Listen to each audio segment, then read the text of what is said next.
Aitäh, härra eesistuja! Lugupeetud kolleegid! Lugupeetud minister! No me oleme muidugi sundharjumuses, et kui ministrid tulevad vastama, siis me saame tegelikult pigem süüdistusi, süüdistatakse kaudseid süüdistusi, tihtipeale küll mitte otseseid süüdistusi. Süüdistatakse justkui me oleksime milleski süüdi, et me neid küsimusi esitame. Ei, me ei ole süüdi. Meie ei ole süüdi. Meie ei ole süüdi selles, et praegune valitsus ei ole lastesõbralik valitsus. Ehkki minister väitis vastupidist. Ei ole meie selles süüdi. Praegune valitsus on selles süüdi. Et ta on kõikvõimalikud toetused ära kärpinud või üldse ära võtnud, et majanduskasv on olnud niisugune, et negatiivne juba 4 aastat või 5 aastat järjest, et inflatsioon on tappev sõna otseses mõttes, et Eesti on langenud kõikide näitajate poolest Euroopa täiesti lõppu põhja. No mis te vangutate pead? Mis te vangutate pead? Tahate mulle öelda, et ei ole nii või? Te ju armastate statistikat. Tuleb Michal meile siia ja hakkab meile statistikat laduma. Täiesti väänatud statistikat, mis tegelikult ei näita seda pilti, mis meil Eestis on. Ja nii praegu ka. Mis te siis meile nüüd ütlesite? Monika Helme küsis väga selgelt. Meil käisid kohtunikud ja kohtunikud ütlesid, et minister survestab neid. Kas te tahate öelda, et need kohtunikud valetasid või? Et need kohtunikud, palju neid oli, 4-5 inimest, kes meil käisid, et nemad kõik valetasid. Kõik olid kokku leppinud, et nad valetavad. Ma ei usu seda. Ma ei usu seda. Ma usun pigem seda, et minister tõesti survestab, et see maja tühjaks teha ja maja võtta kasutusele siis, ma ei tea, Tallinna Inglise kolledži tarvis või mingi muu asja tarvis. Seda ma usun, sest praktika Eesti Vabariigis, mis on üdini korrumpeerunud riik, näitab seda, et just nii need asjad meil käivad. Mitte õigluse järgi, mitte inimeste huvide järgi, vaid kokkulepete ja korruptiivsete sobingute järgi. Te loomulikult eitate ja ütlete, et me valetame ja laimame. Ausalt öeldes mul jookseb külgi mööda maha, mida teie ütlete. Sest et te ju ajasite meile siin sõna otseses mõttes lihtsalt demagoogiat ja lükkasite teemat õige teema pealt mingisuguse kõrvalteema peale. No ma olen venelastega läbirääkimisi pidanud ja tean väga hästi, kui sa venelastele esitad ebamugava teema läbirääkimisteks, siis nad muudavad teemat. Siis nad hakkavad rääkima millestki muust.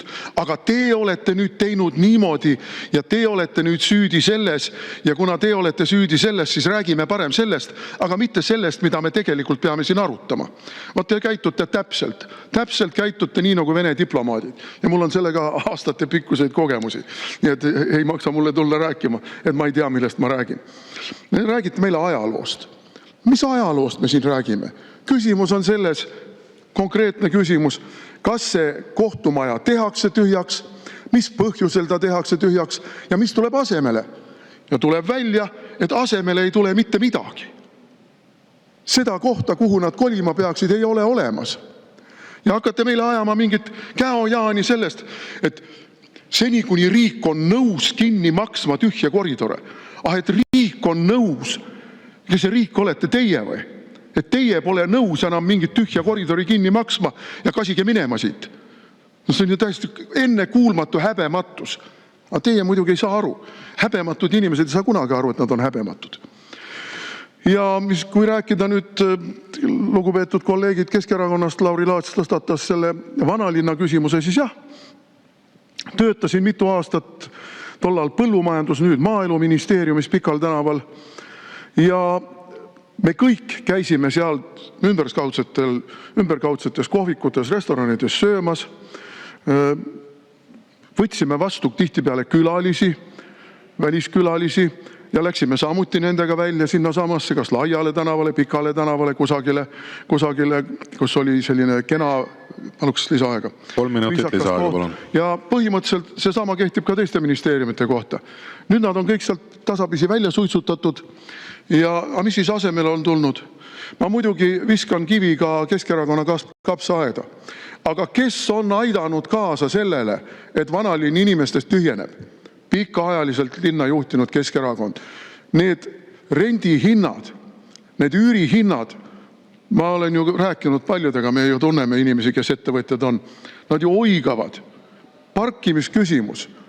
Parkimisküsimus on selline, et politsei ajab sind Vanalinna tänavatel taga, kas sul sissesõiduluba on, kas sa siin 5 minutit seista tohid.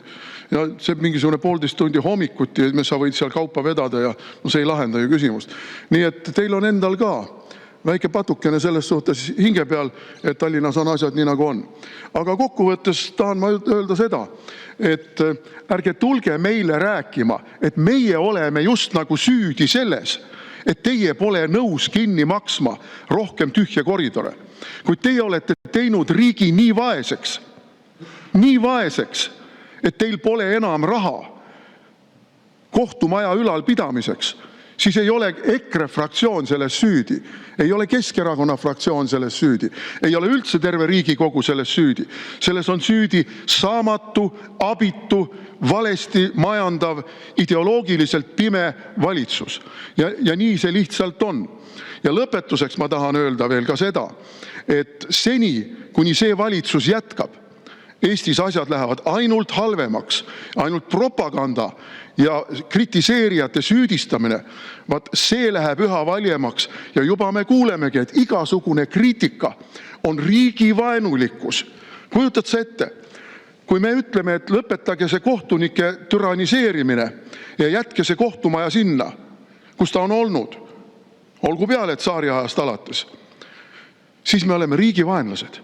Vaat nii kaugele on jõudnud siis see demokraatlik, euroopalikel väärtustel põhinev Eesti Vabariik oma valitsuse liikmetega, oma koalitsioonipoliitikutega.